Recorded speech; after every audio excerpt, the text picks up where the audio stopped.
All right, radio listeners, today we have a special guest in an interview that I've wanted to be doing for a long time. We have Phill Kline with us today, the former Attorney General of the state of Kansas. And Phill Kline, we'd like to welcome you to the Conscience of Kansas radio program. Well, thanks, Paul. It's great to be with you today. I have been following what's been happening. This has been a long, drawn-out ordeal, and it's quite a story, isn't it? We're a decade in, Paul. That's amazing. Since this all started. And yesterday there was another hearing, the Kansas Supreme Court. I was wondering if you could tell folks what transpired in that hearing. Sure. A little bit of background. When I was Attorney General of Kansas in 2003, we received some credible evidence that abortion clinics in Kansas were not reporting child sexual molestation as required by law. And so I initiated an investigation. One of my main focuses through the campaign and as I was elected as Attorney General was to strengthen our state's penalties against child molesters. At the time, Kansas had some of the weakest penalties in the nation against these molesters. And so when we received this evidence, we took it very seriously. And as we got into it, we learned that during a time when 166 abortions were performed on Kansas children, this is 14 and under, that Planned Parenthood and Dr. Tiller's clinic in Wichita had each only reported one case of child sexual molestation. Now, of course, I'm sure your listeners understand if you have a 13-year-old that's pregnant, that 13-year-old's the victim of a crime. And these things needed to be reported when the doctor suspected that there was harm to the child. And what we had was a situation where Dr. Tiller would find harm to justify the abortion, but evidently was not reporting the child rape, and Planned Parenthood was not reporting as well. So we needed to investigate further. Well, as we got into that investigation, the evidence continued to confirm that, but we ran into a roadblock, something unprecedented in such investigations. We had a Supreme Court that continuously accepted original lawsuits against us and the judge who issued subpoenas for abortion records. In Kansas, our Supreme Court is appointed by the governor for life without need of confirmation. And Kathleen Sebelius, who is a political benefactor of Planned Parenthood, appointed 5 of the 7 justices. So this battle goes on for years. And judges find probable cause to believe that Planned Parenthood and Dr. Tiller committed crimes, but none of that evidence ever reached open court because of these various legal roadblocks. Well, at the same time, this court joined with the attorneys for Planned Parenthood and filed ethics charges against me. And so I've been investigated for now 6 years. I've given about 50 hours in testimony on the stand. I actually investigated more aggressively than we were able to investigate the abortion clinic. Man. And so these ethics findings now are moving forward, and the argument before the Supreme Court appointed the prosecutor, appointed the panel that heard this, and makes the final decision as to whether I violated ethics, and it's the court that filed the complaint. So we were able to get some justices off the court. There's a new court sitting, and we had arguments yesterday. Now, this focused on my ethics claim because the criminal charges against Planned Parenthood, as an example, and there's a lot to this story, and if I could, I would like to direct your listeners to a couple of websites where they can Please do. More. Please do. PlannedParenthoodCorruption.org, all one word, lowercase. PlannedParenthoodCorruption.org has some information about the evidence obtained against Planned Parenthood in the investigation and so forth. And then Kline, K-L-I-N-E, case file, C-A-S-E-F-I-L-E, Kline case file, all one word, .com, has information about this ethics complaint against me, as well as some of the information about the investigation. And those are put up by organizations, and it has good information for your listeners. Mm-hmm. But one of the claims against me, for example, was that my investigators had to approach the Sebelius administration to obtain evidence in our investigation because the reports of child sexual molestation were filed with an agency run by then Governor Sebelius, now Secretary of Health and Human Services under the Obama administration. And what we did not know at the time is that if we convicted Planned Parenthood of failure to report child sexual molestation, by federal law, they lose all federal funding. And that's $350 million a year. So this was a key case for them. So my investigators go to approach the Sebelius administration, and we asked for information. And they demanded to know who we were investigating before they cooperated in an investigation of child rape and failure to report child sexual molestation. Well, there are a lot of reasons law enforcement does not tell a third party who they're investigating. Right. It can harm witnesses. It harms the investigation. And in fact, there's no state in the nation that requires law enforcement to tell somebody who walks up, who are you investigating today? Right. They just ask any person in the media who wants to go to a prosecutor and say, hey, by the way, who are you thinking about charging? They're not going to tell you. Right. And they don't have to. And they'd be foolish to do so in many cases. They'd be foolish to do that if they were give that information. Because yeah. It just makes sense that you don't have to. I mean, law enforcement. Think about it. You're undercover law enforcement officer on the street, and you're trying to buy drugs to prove that somebody's dealing drugs. And one of the guys standing there says, "By the way, are you investigating me?" And you got to tell him. Right. It makes no sense. Well, the disciplinary administrator has accused me of engaging in intentional deceit and to lie because my investigators decided not to tell the Sebelius administration who we were investigating. Ironically, later when the administration learned who we were investigating, her Department of Kansas Department of Health and Human Resources destroyed documents they knew were under criminal subpoena, which implicated Planned Parenthood in criminal activity. And additionally, because I was elected Attorney General, the man who defeated me was recruited by Sebelius. Yes. He had to resign in scandal. So Sebelius, because he resigned, was able to appoint his successor. Her appointee as Attorney General, his office destroyed documents that were obtained in the investigation that implicated Planned Parenthood in criminal activity. Because of this destruction of evidence, those criminal charges went away. So one of the very concerns that made my investigators decide not to tell the Sebelius administration who we were investigating, because she was tied with Planned Parenthood, and they were worried that Planned Parenthood would be tipped off and that evidence would be destroyed, actually came true.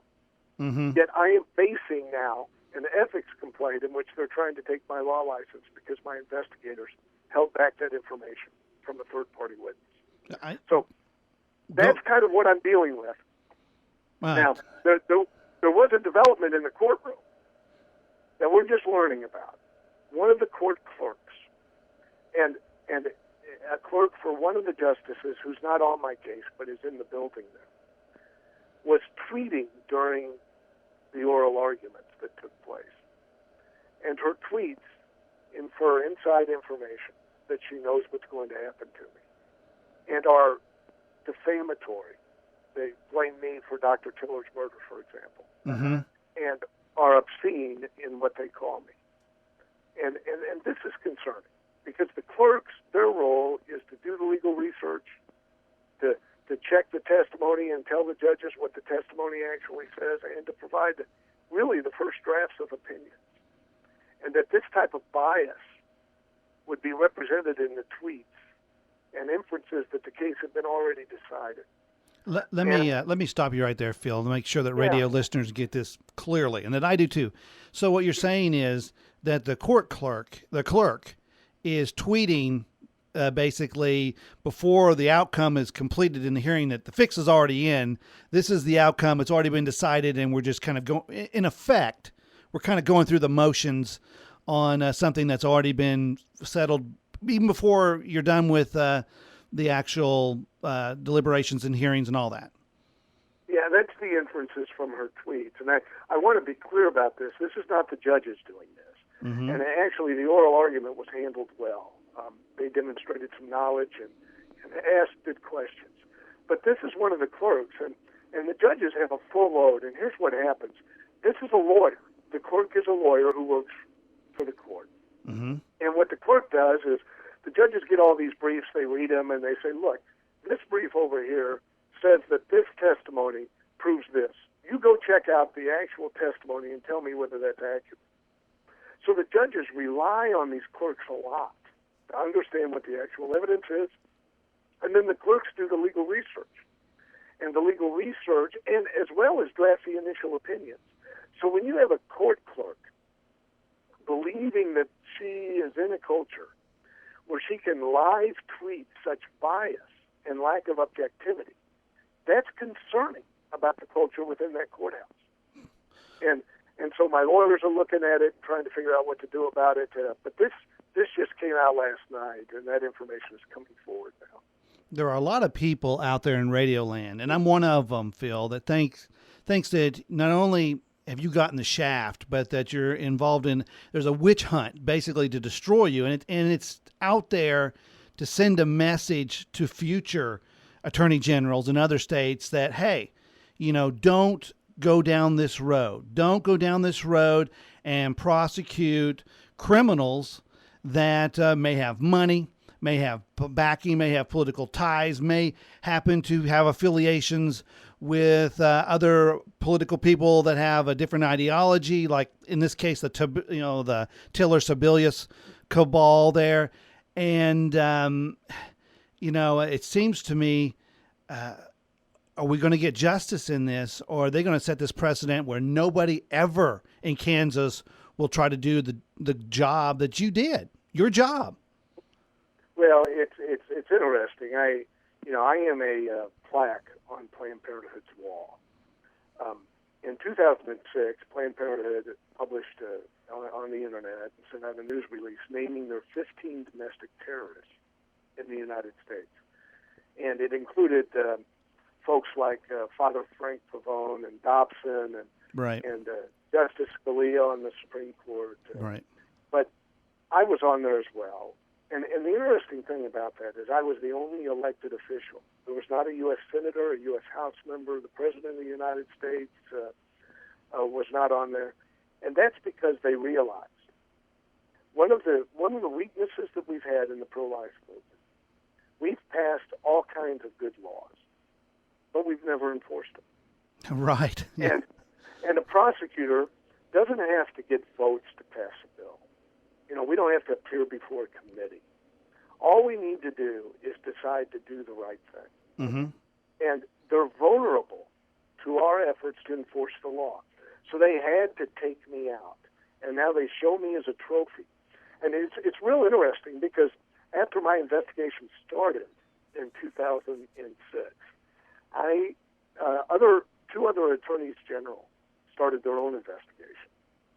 But after I lost my election, they backed off and settled those investigations quietly.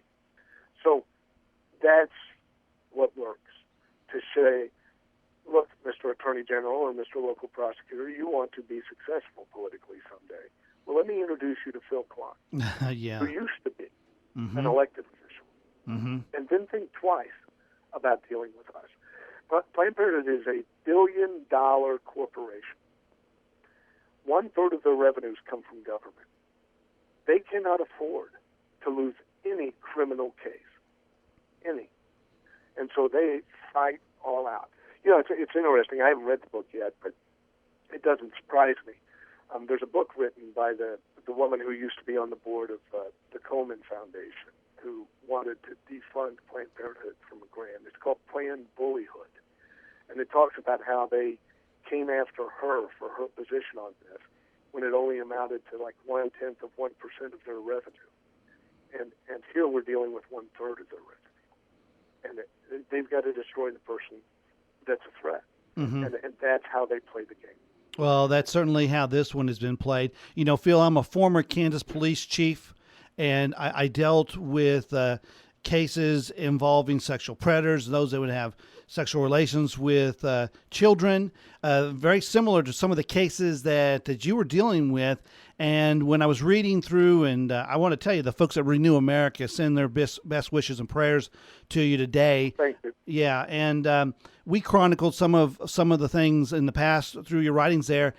And, you do your job. When you're in law enforcement, you do your job. And part of that is being competent in how you investigate things. And people can see that. It's a sign of corruption, and incompetence is not an excuse. And so the idea that you would run your investigations where you'd be able to collect information and evidence properly to put your cases together, and the idea that would somehow morph into some ethics violation stuff is bizarre. Everything that happened with Sebelius and Morrison and all that we covered with Jack Cashel out of Kansas City. It was a 3-ring circus. It was like a strange, surreal soap opera. It was so unbelievable. And now we're down to the point, will they be able to destroy you or not? And what happened yesterday? Well, yesterday, the oral argument took place. I had half the argument. My attorney had half the argument. Mr. Hazlitt and Mr. Walczak of the Disciplinary Administrator's Office had the argument. We have a court that is sitting. We had removed 5 justices of the court through a recusal motion. And so we had appointees on the court. The 7 justices, 3 of them asked questions. I think the questions demonstrated some knowledge, and that they're struggling with some of the issues and the stretches of the disciplinary administrator. But I can't predict an outcome. Mm-hmm. I've given up that a long time ago. As I told the media afterwards, we conducted the investigation ethically. We went where the evidence led us to go. That's been proven out time and time again, that the evidence was sound. And that it's troublesome that they would pursue such theories as this. They've got a theory that it was unethical for me to speak on the O'Reilly television show.